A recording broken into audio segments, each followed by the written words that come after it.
Hi, I'm Dana Korn. I was thrown into the deep end of the gluten-free pool over 20 years ago. My son at that time was a toddler. He began getting sick with symptoms that some people may not even pay attention to at first. He had a simple case of diarrhea in the beginning, and I took him to the doctor, and the doctor said, "Oh, don't worry about it. There's nothing wrong with this kid." So I gave up on it for a little bit, and they said, if it doesn't get better, come back. Well, I did. I came back. And back and back and back. And eventually, after a few months of this, they said, you know, Dana, there's really nothing wrong with your kid, and we're actually going to have to ask that you leave our pediatric office because we think you're neurotic. So I went to the second pediatrician and I said, my kid's got diarrhea, his little arms and legs are getting skinny, his belly's getting distended. And they said, nah, nothing wrong with this kid. He's a big, beefy boy, don't worry about it. So I gave up on that doctor, went to doctor number 3. Same story. There's nothing wrong with your kid. This one actually patted my hand and said, honey, mommy's getting neurotic about diarrhea. And at some point in there, I was actually even accused of having Munchausen by proxy, making up this whole thing on behalf of my child. So I ended up in the hands of doctor number 4. Months had gone by. He was growing really listless. His whole personality had changed. He was irritable. He was clingy. Doctor number 4 said, you've got a sick kid on your hands. And truthfully, it was a blessing to hear that. So I ended up going through a lot of testing. Now, keep in mind, this is 20-something years ago, and testing was not easy like it is today. So we went through horrible, long months worth of testing, actually. And finally, I ended up with this diagnosis, and they said, your son has a condition called celiac disease. I'd never heard of celiac disease. So I said, I can handle this. What's involved? And they said, well, he has to maintain a strict gluten-free diet for life. 1 molecule of gluten is like giving him rat poison. Well, I was terrified to feed my kid. I didn't know what gluten was. What's gluten? I asked him, what's gluten?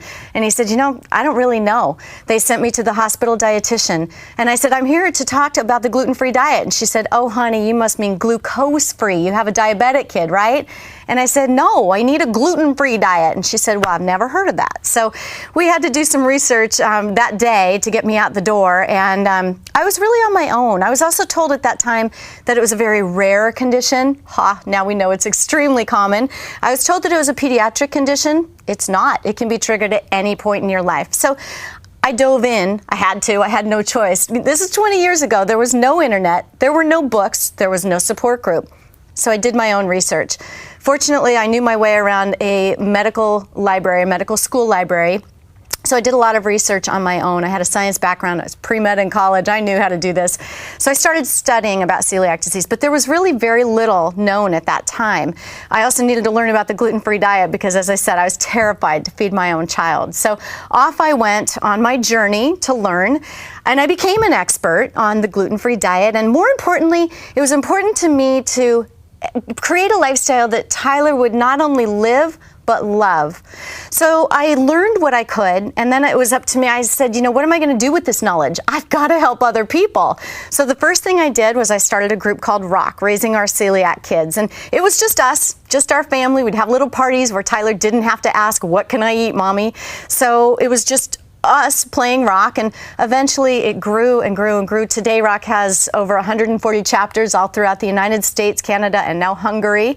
So ROCK was the first thing I did. Then I thought, I got to write about this. I have to give a resource where people will understand how to live and love this gluten-free lifestyle. So again, I did some research. I started writing. I wrote my first book, second book, third book. I was approached by the For Dummies publishers actually to write a For Dummies version of the gluten-free lifestyle. So I'm excited. I've got 6 books that I've done, and really the idea here is just to help people.